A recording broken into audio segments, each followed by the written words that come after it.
What is up, YouTube? We are back with another video. This week's video is actually showing and describing an install we did over in the Green Bay area last spring. This was a double staggered row of both the hybrid willow tree and the silky willow shrub. The silky willow shrub, we used 2-foot cuttings, and then the hybrid willow, we also used 2-foot cuttings.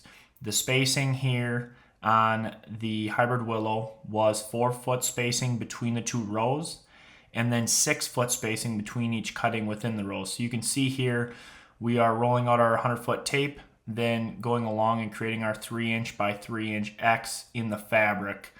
Then we are using our one-sided dibble bar. Typically for 2-footers we have an 18-inch rod that is a 5/8 in diameter rod. Here we have Carson. He is spreading our worm castings prior to planting. It gives a little added nutrients to the soil.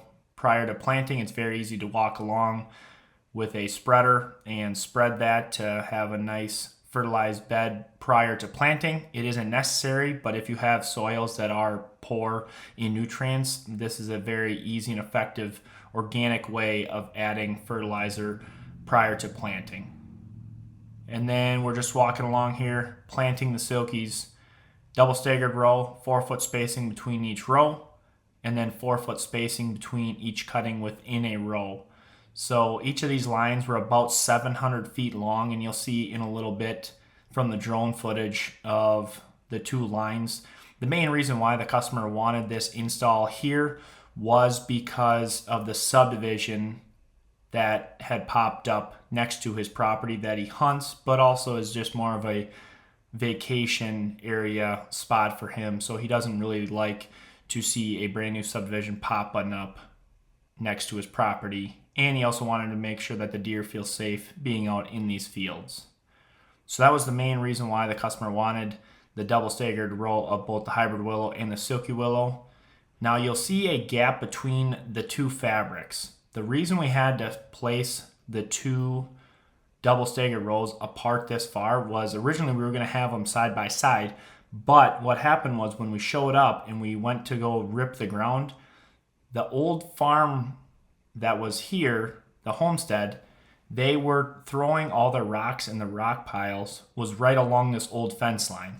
So that was a huge issue for us when we were going to lay the fabric down and till the area, was we kept hitting a bunch of rocks. So we had to slide over and make sure that we were able to rip and till the ground properly, and to be able to get the cuttings at least 16 to 18 inches in the ground.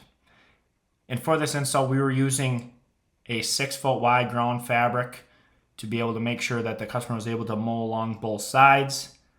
And then you'll see me here using the 18-inch 5/8 in diameter rod. The ground was a little difficult farther up here than in that low ground that you'll see by that 4-wheeler. That ground was very soft and loose, whereas you got up towards the hill here where it's a little drier, a little more rocky, but we still were able to rip the ground and to create a nice loose bed for the new cuttings.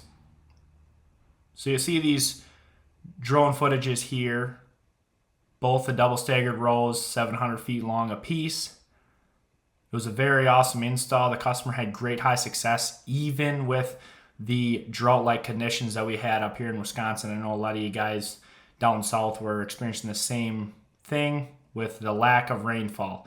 Now, hopefully this spring and summer, we have a lot higher success with rainfall, because that really helps the cuttings. If not, either installing a drip line or going along and watering them, especially in the first 2 months, is very crucial to get those cuttings established.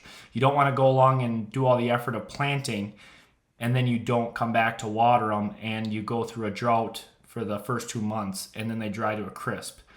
Unfortunately, those cuttings are dead from the get-go and won't be able to come back unless they're sprouting from inside the fabric. Then a lot of times they'll sprout from the bottom, and then that next spring they'll actually sprout. And just to wrap up this week's video, double staggered row of both the hybrid willow and the silky willow, using 6-foot wide ground fabric, 700 feet long were both the rows. I'll have more footage hopefully next summer when it's at least a 2-year-old tree and shrub line to show you guys, and the customer did go back in and protect the willows now because they will get browsed on from the deer.